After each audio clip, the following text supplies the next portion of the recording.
अभी हम लोग कर रहे हैं सिलिकेट्स।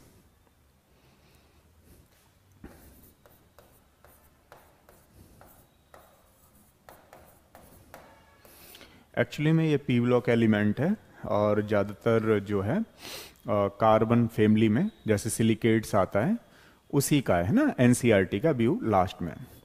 अब सिलिकेट्स की अगर हम बात करें तो में होने को तो 7 होते हैं ये, लेकिन फिर भी जो आपके एग्जाम के लिए वैलिड है नीट आईआईटी जेई के लिए, वो मैं आपको डिस्कस कर रहा हूं। नंबर 1 बोलते हैं हम लोग इसको ऑर्थोसिलिकेट्स। ऑर्थोसिलिकेट्स, ठीक है। दूसरा वाला होता है हमारे पास पायरोसिलिकेट्स। इसको पायरो का दूसरा नाम भी होता है सौरोसिलिकेट्स, ऐसा ही बोल लेते हैं, ठीक है। इसका भी नाम होता है नैसोसिलिकेट। ये खैर दूर की बात है, नेट वगैरह के लिए है ये, आप तो फिलहाल के लिए इनको ध्यान रखना है, ठीक है। नेट गेट के लिए आ जाता है वो तो। एक होता है हमारे पास चेन सिलिकेट,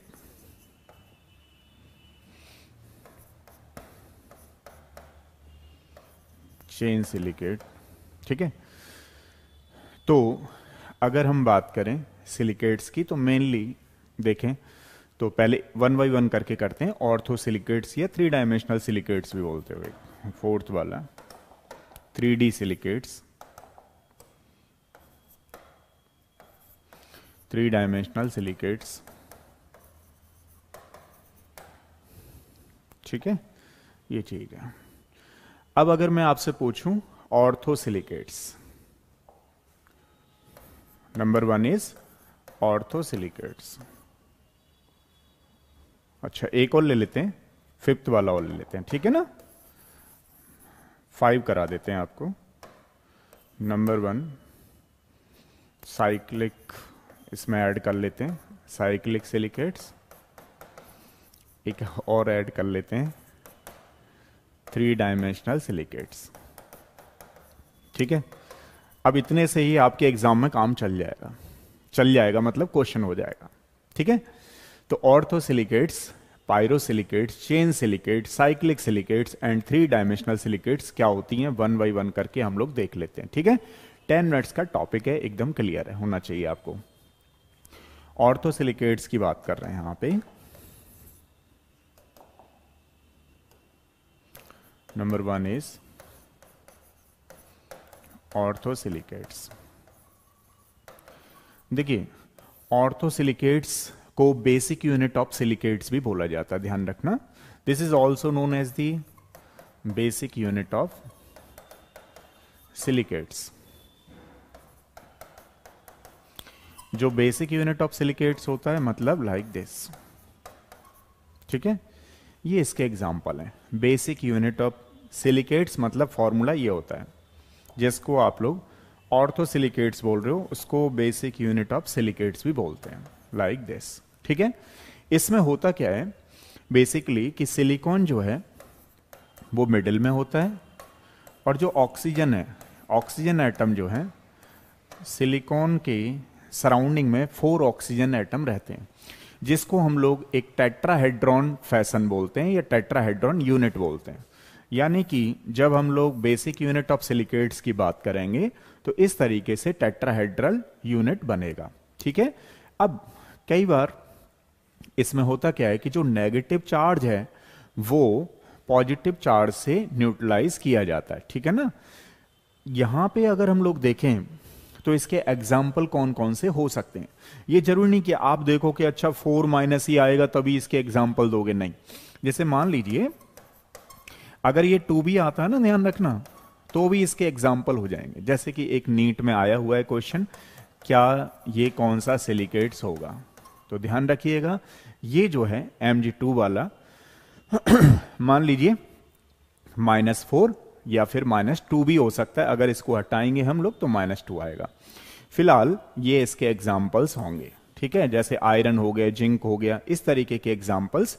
तो आपको क्या स्पेशली ध्यान रखना है कि ये O4 आ रहा है नहीं आ रहा है। अगर ऐसा आ रहा है तो उसको आप लोग क्या बोलोगे, ऑर्थोसिलिकेट्स, ऑलवेज रिमेंबर, ठीक है। दूसरा करते हैं, दूसरा है हमारे पास पायरोसिलिकेट्स, सेकंड वाला है पायरोसिलिकेट्स।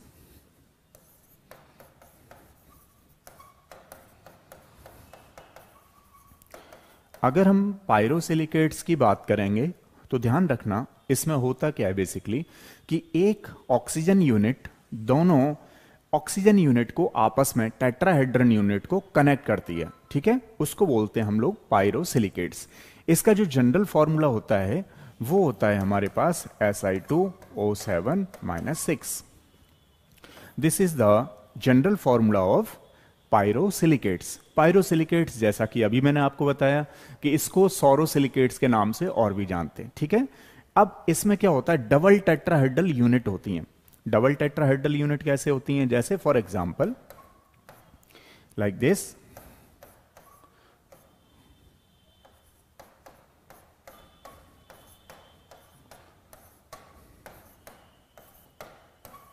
ठीक है। तो इस तरीके की जो हमारे पास पायरोसिलिकेट्स होती है उसको बोलते हैं बेसिकली पायरोसिलिकेट्स, ठीक है।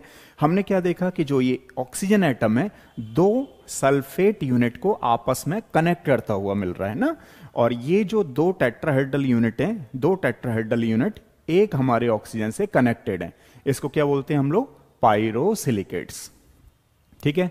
जब भी कभी एग्जाम में आएगा क्वेश्चन आराम से कर सकते हो, क्यों, क्योंकि आपको ये देखना है कि क्या कोई दो टेट्राहेड्रल यूनिट मिडिल से ऑक्सीजन एटम से कनेक्टेड हैं या नहीं है, ठीक है। This is the example of pyrosilicates. अब देखिए तीसरा और चौथा बहुत ही इंपॉर्टेंट भी है, बहुत इंपॉर्टेंट भी है, और कई बार अगर आपने नहीं समझा तो हो सकता है वो गलत हो जाए, लेकिन ऐसा होगा नहीं क्योंकि आपको समझाने की कोशिश करेंगे। ये थोड़ा सा दोनों का जो मॉलिक्यूलर फॉर्म इंपेरिकल फॉर्मूला है ना वो एक जैसा है, ध्यान रखना। जैसे मान लो हम लोग थर्ड वाले की बात करें, chain silicates, chain silicates,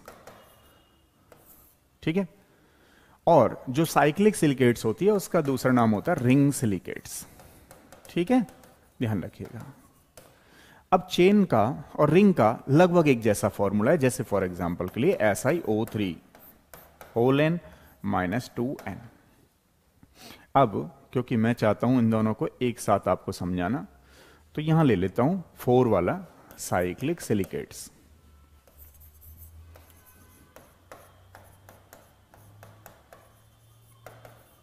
cyclic silicates, अगर हम लोग साइक्लिक सिलिकेट्स के बारे में बात करें तो इसका भी फॉर्मूला वही है जो कि आपने देखा, जो कि उसका है, लेकिन चेन में और साइक्लिक में क्या डिफरेंस है वो आपको समझना है।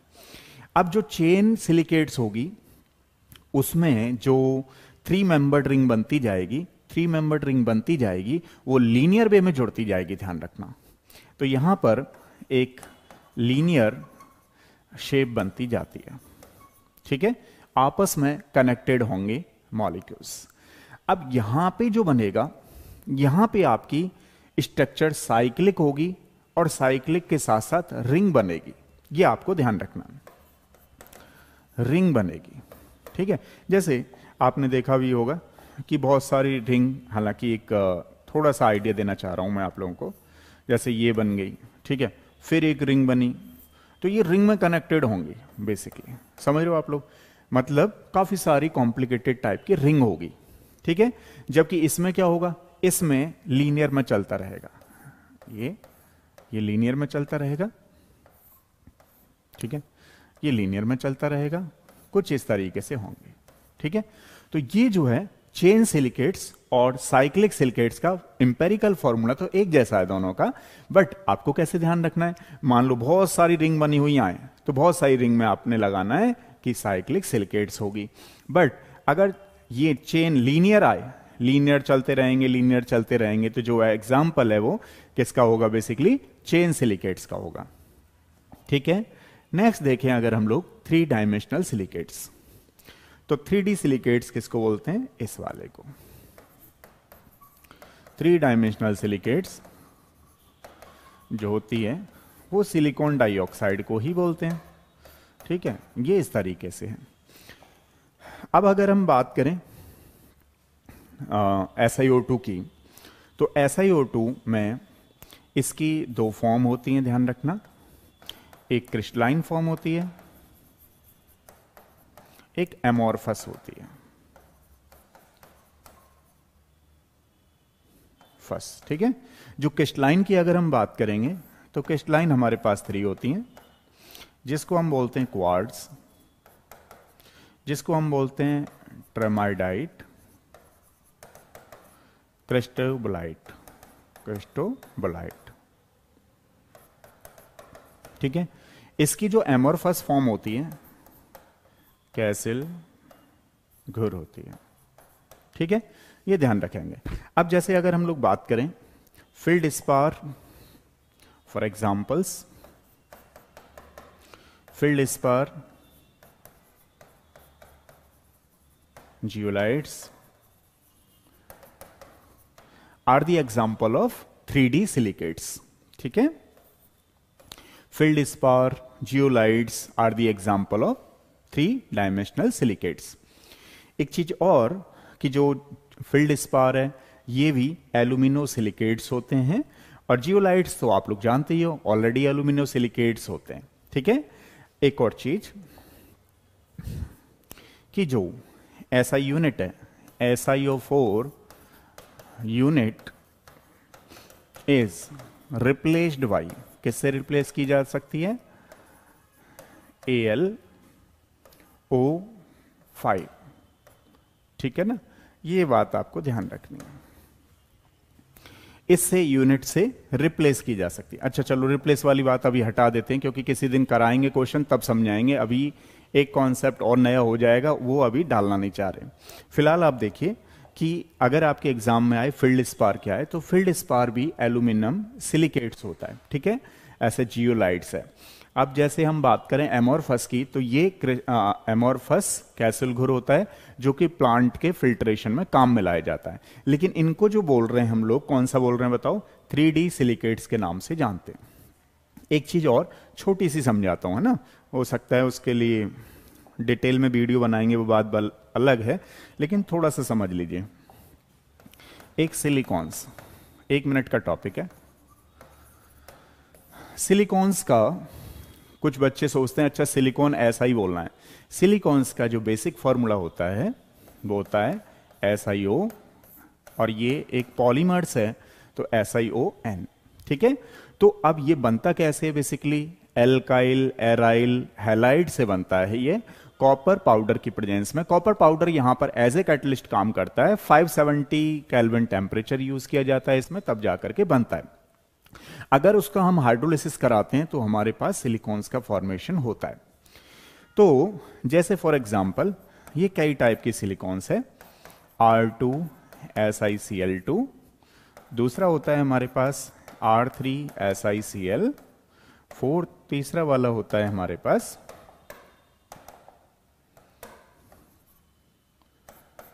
R SiCl3। तो इनमें नया क्या है? ये मान लीजिए अगर हम इसको करते हैं, हाइड्रोलिसिस करेंगे, तो इसको लीनियर बोलेंगे बेसिकली। क्या नाम है इसका? Linear silicones. अब लीनियर सिलिकॉन्स क्यों बोल रहे हैं भाई? जब हम इसका हाइड्रोलिसिस कराएंगे तो 2 OH आ जाएंगे, और OH आ जाएंगे तो सारे बच्चे लगभग जानते हैं ऑलरेडी कि कुछ इस तरीके से चलता रहेगा। जान रहे हो आप लोग? इस तरीके से पॉलीमर्स बनते रहेंगे, मतलब चेन में चलता रहेगा। इसको बोलते हैं लीनियर, चेन ना बोल करके लीनियर पॉलीमर्स, लीनियर सिलिकॉन्स। अब अगर हम बात करें इसकी, तो देखिए ये 2 ही बना सकता है। क्यों बना सकता है 2? क्योंकि यहां पर चेन ब्रेक हो जाएगी। समझ रहे हो मेरी बात? मान लो मैं अगर इसका हाइड्रोलिसिस कर दूं, तो हाइड्रोलिसिस करने के बाद मेरे पास 1 OH आ रहा है, समझ पा रहे हो? अब कोई भी है तो उसको अब ये ज्यादा नहीं जा रहा है। क्यों नहीं जा रहा है? क्योंकि इसने यहां पर चेन को कंट्रोल कर दिया है। तो इसको बोलते हैं हम लोग dimer silicones. This is known as the dimer silicones. Dimer silicones chain को कंट्रोल करती है, इसलिए हम लोग इसको चेन कंट्रोल भी बोलते हैं। चेन कंट्रोल सिलिकॉन्स, ठीक है। एक चीज जो ये होती है, जैसे आपने पॉलीमर्स चैप्टर पढ़ रखा है सारे बच्चों ने, तो पॉलीमर्स में क्या होता है कि टाइप्स ऑफ पॉलीमर्स के कई सारे फैक्टर्स होते हैं, उनके बेसिस पर हम इसको एक्सप्लेन करते हैं, इसको क्लासिफाई करते हैं। तो एक उसमें होता है based on the structure, structure के बेसिस पे जो पॉलीमर्स होते हैं, एक लीनियर पॉलीमर्स होते हैं, एक ब्रांच पॉलीमर्स होते हैं, एक क्रॉस लिंक पॉलीमर्स होते हैं। तो क्रॉस लिंक पॉलीमर्स का एग्जांपल जैसे बैकेलाइट्स, ठीक है, मतलब लीनियर में भी चल रहा है, ऊपर नीचे भी चल रहा है, इसको बोलते हैं क्रॉस लिंक। ठीक है, तो इस तरीके के सिलिकॉन्स को हम लोग बोलते हैं क्रॉस लिंक सिलिकॉन्स। ठीक है, ये थे कुछ इंपॉर्टेंट पॉइंट्स सिलिकॉन से रिलेटेड। 10-10 मिनट का ही आपको देंगे, उसके बाद अभी आपके बायो के सर पढ़ाने वाले हैं। तब तक के लिए नेक्स्ट टॉपिक के साथ कल मिलेंगे आपसे। Thank you so much.